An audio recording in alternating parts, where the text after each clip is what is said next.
What's going on, guys, and welcome back to our two-part podcast here on the Covenant Podcast. This one's called The Broken Pipeline, Part 2. And last week, we just kind of talked about what our experiences in college and what we believe some of the greatest reasons that we came out of college still strong in our faith. And what were some of those reasons, if you want to summarize a little bit, or if anyone wants to summarize? Oh, I thought Bailey was going to summarize.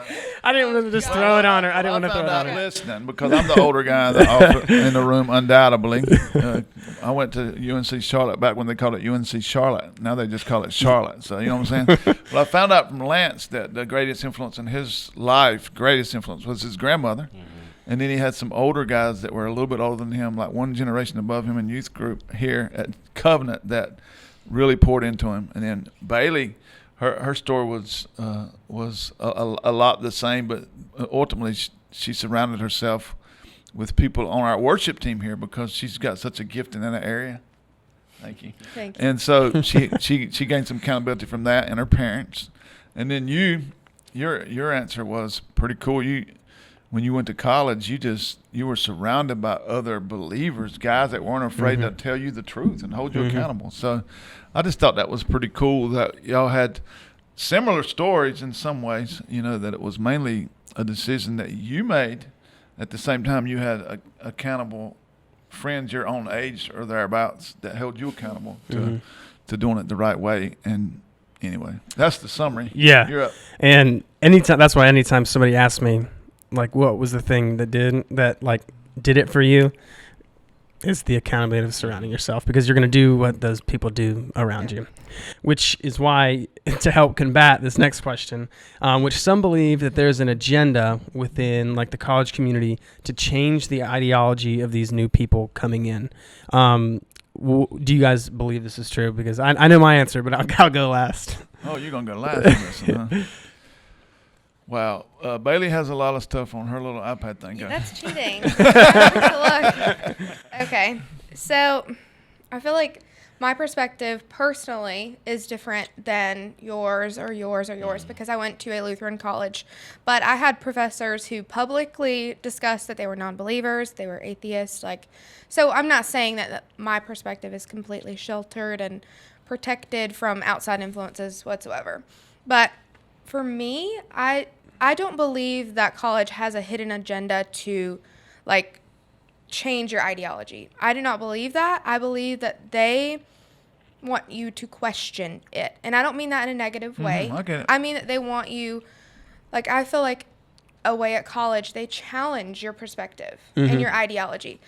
But for you to, succeed from that challenge, you have to be strong and know why you believe what you believe. I think that they challenge you to say, do I believe this or do my parents want me to believe this? That's good. I think getting outside of that perspective of your parents are over you. You're here now, you're away at college, and you're on your own. You believe what you believe for you, not because your parents did that, not because your parents wanted you to get baptized, but you had that in your heart that you wanted this, that this was, you felt that. You felt God pushing at you and calling you, and, you decided that for you. I feel like they challenge that. And if you have that strong foundation, like we talked about in the last episode, that you'll be successful in those challenges. Now, if people aren't strong and they go away without that, their issues and their perspective might be different. But I feel like what I experienced was, a challenge. And I think that's good. I think it's good to challenge. I think it's important to know why you believe what you believe and be certain that that is what you personally believe, not because somebody told you to or you were dragged to church every Sunday.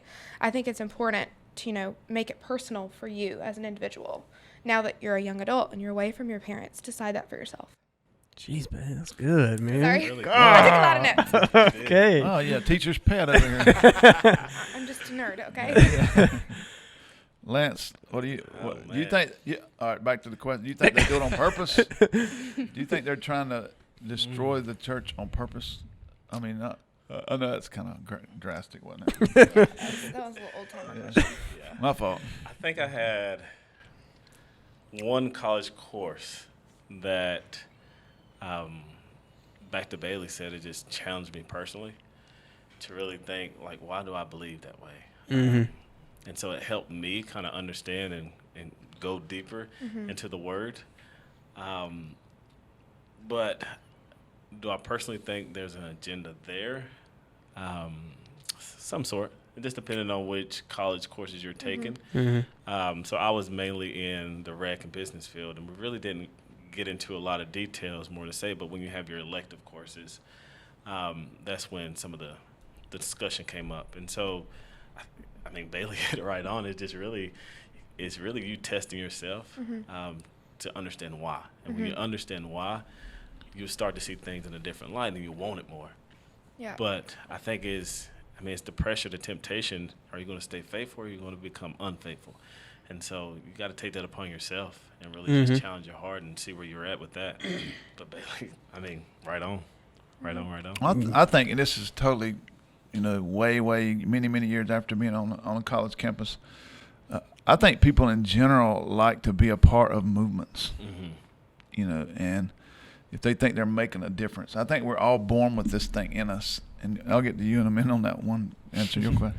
I think people love movements, and I think college campuses are a great place for activists and movements. Yes. And people maybe if it's not their faith, say you're a 19-year-old kid or 18-year-old kid, you're in a freshman English class, and your teacher throws it out there that she don't believe in Jesus and thinks if you believe in Jesus, you're weak. That happened in my class. That's why I'm using that as an example.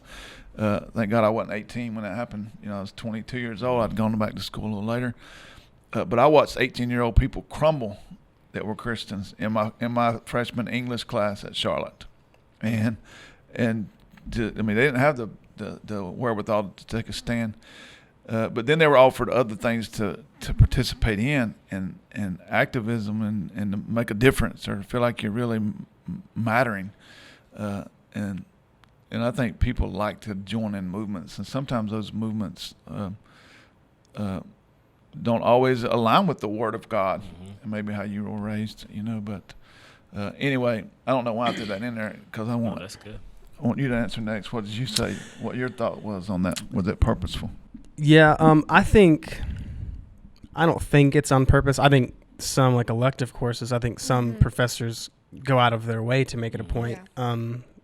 I've been in one of those classes and it was almost kind of like the same thing that you said. It was like an elective, like theology class or something like that. And she would just throw her opinions in there and kind of almost like mock Christianity and everything like that and made you uncomfortable and that kind of stuff. And so I think that person sort of had an agenda a little bit, but throughout just the college community, I guess, not academically, but just lifestyle, I think it is all against it because I don't think the lifestyle, at least at my college, was for go Jesus, go Jesus. Yeah, it was not that way. And I just think that's just the world getting in, honestly. But I found it harder and more prominent in college than even not I'm here in my adult life, with my wife, and I'm still alone, but I found it way harder. It was probably because I was still pretty immature, but the lifestyle really just didn't side with it. We would go out sometimes and with my mentor or whatever, and we would do these things once a week where we would just they would always give us this template to describe why Jesus saves and why there's sin in the world and he's the only reason that it can become, and look at all this pain, but he's the one who can relieve it, and we'd step in this relationship with him. And we had this template this guy came in and taught us, and so we would go around and do that. And I was with my buddy one time. One dude literally spit on us when we were talking to him. And so that was pretty crazy. That's what I'm saying. They don't always agree and everything. Yeah. And so, but as academically, I just think you have this few individuals, but. Yeah, but I was listening to your stories. You were in a class where you were made to feel very uncomfortable or forced to, at least, you were in a class where a professor felt it was very important for him to let you know that he didn't believe in Jesus. You're in a class, I'm in a class. If it's not on purpose, then why they feel a need to tell us? The problem that I have as a pastor from a faith perspective is that we're not living in a live and let live world. If I can respect and I can read the Bible and get a perspective of what I believe is true. I talk to people every single day of the week that don't believe like I believe. I can still love them. I can still be polite to them. I counsel people all the time that live a lifestyle that I believe would be sinful, But we don't, and I just don't believe college campuses are necessarily a live and let live world. I don't think you need to go and tell Bailey in your class, hey, I don't believe in God. Yeah. Unless you are doing that on purpose. And so I'm not going to go so far as to say that every college campus in the world has an agenda against us. But let me read this to you, and then y'all can respond to it. But because I've been looking up stats, and I want to tell y'all just one. Okay, this is left leaning, right leaning. Let's say right leaning is more conservative minded Christian thought. Left leaning meaning I don't want to judge everybody that leans to the left, but less conservative thought. Okay, left leaning. In 1970, there was on campuses there were 3 left leaning to 2 right leaning professors. All right. By 1999, that number had moved to 5 to 1 left leaning to 2 right leaning professors. By 2005, that number had moved to 8 to 1 ratio. By 2020, that number is now 13 left leaning to 1 right leaning. Over the last 3 years, statistics show that the hiring practices of major universities, they've hired 48 left-leaning professors to every 1 right-leaning professor. My problem is if a campus is supposed to be a place where you learn what you believe and why you believe it, if you're on a campus that is 15 to 1 or 16 to 1 or 20 to 1 or 30 to 1, do you actually believe there's going to be a lot of debate on those campuses about both sides of this argument? That's why I'm afraid, whether they know they're doing it or not. Yeah. They're participating in literally a brainwashing of America. If and people hate it when I use that word brainwashing, because I've had college students call back and say, respond back to me, how you gonna call it brainwashing? I'm just learning what I didn't know when I was little. My mind's been opened up to some things, and I've always been of the opinion. I used to tell kids when I was in youth ministry, you be careful what you open your mind to, because if your mind's open, the enemy will pour whatever he can get in it. Yeah. And I'm not disrespectful in any I can have a conversation with anybody that believes anything in a very respectful way, and I would love to hear their opinion about why they think what they think. But we are living in a world that's very, very one-sided in a college setting, and so you know what I'm saying? That makes sense. Yeah. They're not hiring a lot of people that theologically believe what you believe on college campuses that want to promote the word and truth and purity and holiness. And it's just they're not hiring those people. They're hiring people that say, go be what you want to be, do whatever makes you happy. If it makes you happy, do it. Nobody should be able to tell you not to do it. Forget God. I don't even believe in him. I don't believe in Jesus. Go do what you want to do. And that scares me. Yeah. That scares me. So anybody want to respond? I know that wasn't a question, but that was my rant for the day.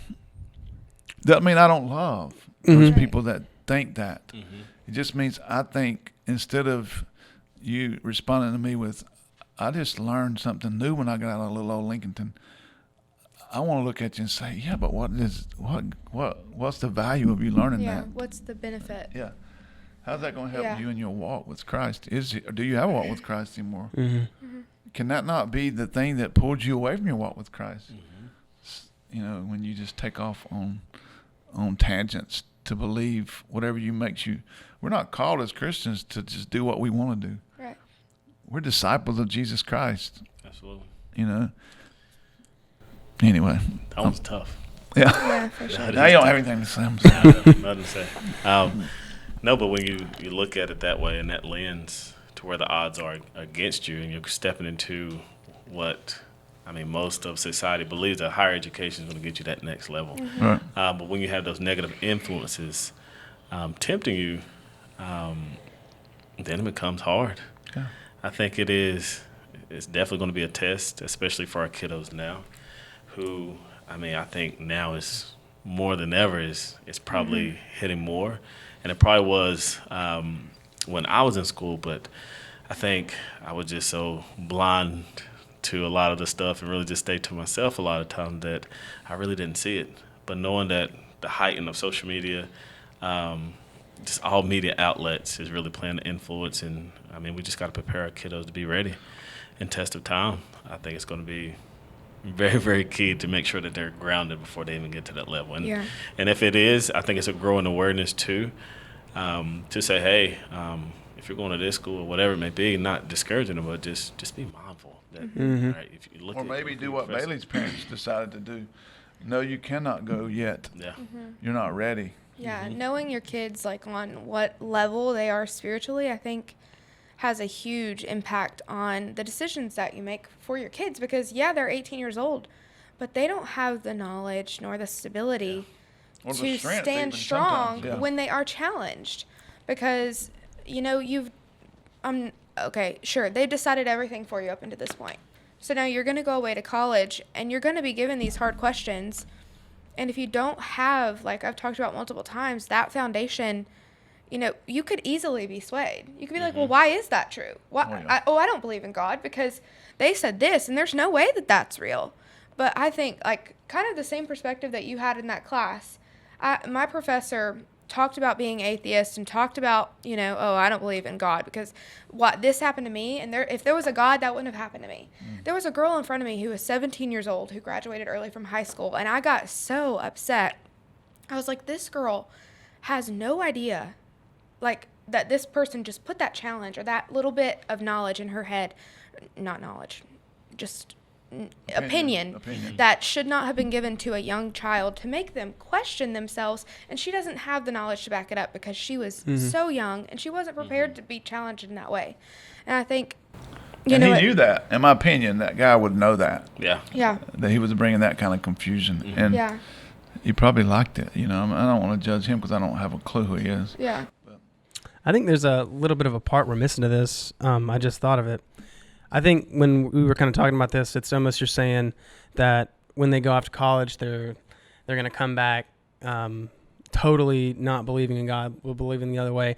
But I think even more, what is more like the killer here is like the lukewarm, lackadaisical Christian coming back. Yeah. That is by far probably the biggest killer. They claim, I'm a Christian. I'm this, but I stand for this. Like at the end of the day, what you're standing for shows and represents you as a person and what you believe in.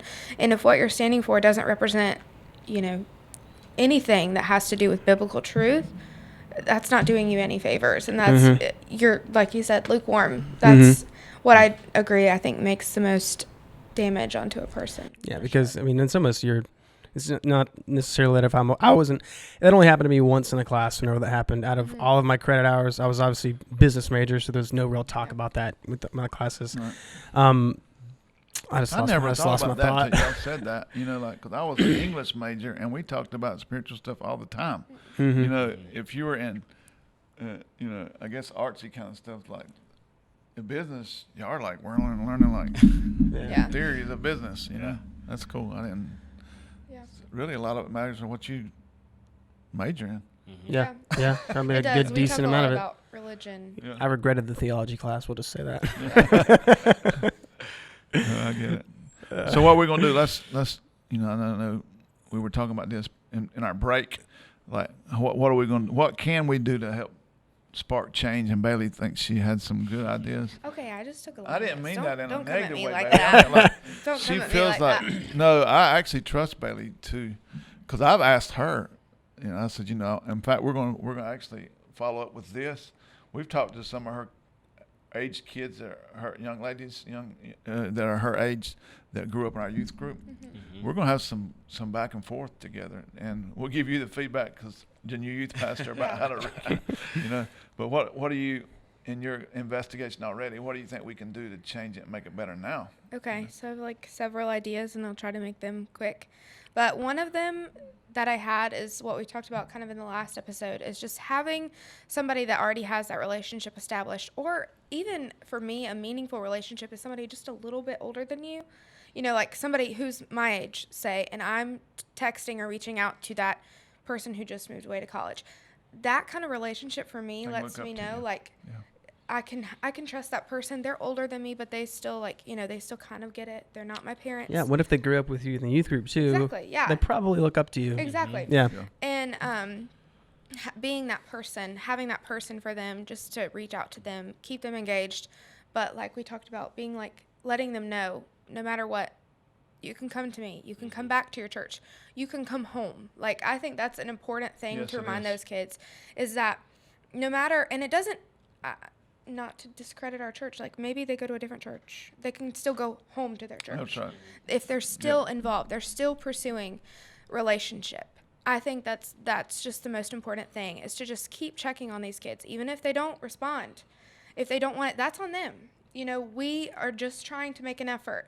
Like I talked to Mike about, what are we doing about that statistic? What did we do about it? Mm-hmm. If we're doing nothing, then I feel like we're complain doing about wrong. it. Right. Quit You complaining got to about quit fussing statistic about if it if you're not going to do anything to fix it. That's good. And so I think the first one is just reaching out to those kids. Another idea that I had, I watched this video, and she said that she had a youth leader that was part of their group that would just write her a handwritten note, like a scripture of encouragement, sent her like a pack of gum, a $5 gift card to Amazon, something simple and little, like it doesn't have to be financial, even just handwritten cards from people in the youth group, you know, to let them know that they have a place whenever they come back or whenever they decide to come back. You writing all this down, right? Got it. I wrote it down for you. It's okay. I'll just share this. Get the And- screenshot sent to me. Okay. And then I had another one, and I think this is more like actual things that kids struggle with when they go away to college. But she talked about, in this video that I watched, she talked about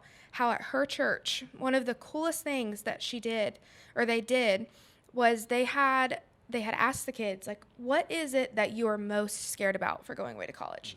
What scares you? What do you not know how to do? Like an actual application type day where they had the kids come in. They like taught them how to do laundry, but they like helped these That's kids. good. You'd be surprised to be successful. how many Exactly. don't know. You'd Like, be I didn't surprised. know how to write a check. Okay, like if somebody would have taught me how to write a check so I could pay my rent, like that would have been cool. But she was like, that meant the world to me. Your in my mom youth and dad group. just got embarrassed. No, they know, because they know. It's okay. But she was like, that meant the world to me, that they like cared more about, like, you know, they cared about me, not just, you know, church agenda. They cared about me as a person and Amen, wanted me that's to be good. successful. And then the last thing, just a second. Okay. I've talked about this like a million times, but just equipping them for when they go to college, like teaching them truth, establishing that foundation. I've talked about that 1,000 times. I know it's redundant, but I really think that is the biggest building block for these kids going away to college to be successful. And I think that is, you know, that's a two-way street. They have to want it. Mm-hmm. They have to choose to be engaged and to be involved and to establish those relationships, get in the Word on their own time, establish relationship independently with Christ, not just in a corporate setting. I think that's like the biggest thing that we need to talk to our kids about, because I feel like, just from my experience in youth, you show up, you come to youth group, it's fun, you hang out with your friends. But like you said, when you're a junior, I didn't want to be here. I wanted to be at the lake with my friends. Like, Yeah. I can do what I want. I can make those decisions. And that's the honest truth. Like, let's be real. I'm not going to fake it. Aaron would definitely know. They would be like, oh, we have a visitor. I'm like, hi. Yeah, that's me. But I think it's just, if somebody would have told me, like, just sat me down, like, shook me a little bit, I mean, like, this is for you after this. Like, nobody's going to be holding your hand to make these decisions. Like, nobody's going to be guiding you through it. Like, we did our job. We want you to be strong in what you did. Like, sending them out, they need to have something that they can, you know, build off of. So. Well, I used to There do you go. that.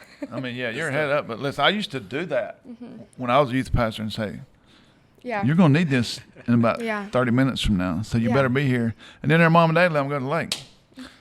I'd be like, You just And then their mom and dad added would my fuss at parents. me a year after they were in college because they weren't going to church, weren't coming home, and they were out doing all kind of crazy stuff.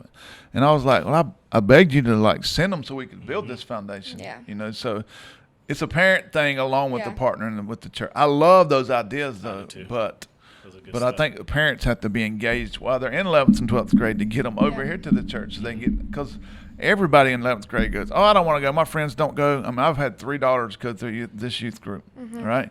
And every year, every one of them, to some degree, at some point when they're in 11th grade, was, I don't have any friends at youth group. It's all young people. And plus, I got to go to study for this. I got to go do. I mean, it's like, and so I always just didn't give them no choice. I said, "You're going." Yeah. And my kids have been all over the place. Success spiritually, failure spiritually, just Yeah. like their dad, you know. And but we do have a foundation. So Yeah. sorry. No, you're good. Does anybody have any like last little thing that you would want to add? Any last little thoughts?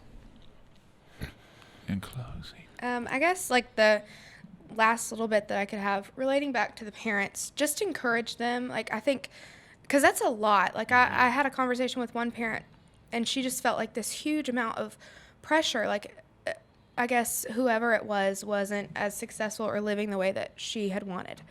And she had just expressed, like, I just feel like I failed. And I told her, I was like, yeah, okay, like, you have those feelings, but also you have your church that's here for you too. Like we've talked about multiple times, that prodigal son example, they have a place to come home to. And letting them know that, letting the kid know that, letting the parents and let know mom and that. dad know they can come too, right? Yeah, like it doesn't matter that your kid failed. Okay, your kid failed. Yeah. Yeah. We accept that. We're going to love you through it. You're going to love your Oh. kid through it. All our kids fell. Exactly. Take my word for that. Sure. Have. Done. Did it. I failed, Yeah. and my kids have failed. So. Yeah, I think it's just to continually love our students, the parents through it. Like we've said, the reason why we're talking about this is because it's uncomfortable. We don't know. We messed up. We failed. And we don't really we know let how to that fix all break. of it either. Exactly. Yeah. But we're willing to talk about it Yeah, and be and wrong. work through Yeah. it and Our make church it better. Our and do church better. has done a terrible job keeping up with our college kids. Yeah. From me on down, and I'm not cracking on Aaron or anybody else. I'm Right. just telling you, I didn't do a very good job. Right. And with Lance starting off, we're trying to put him on the right foot. You know, it's going to Right. help a lot. So Yeah. anyway, Guys, I've enjoyed this. This is a Good a stuff. good one. So, I mean, if you enjoyed it too, and you're listening on Apple Podcast or Spotify, you can click 5 stars because that's what we appreciate. And then you can also subscribe if you're watching the video version. And as always, from all of us, see you guys next week. bye.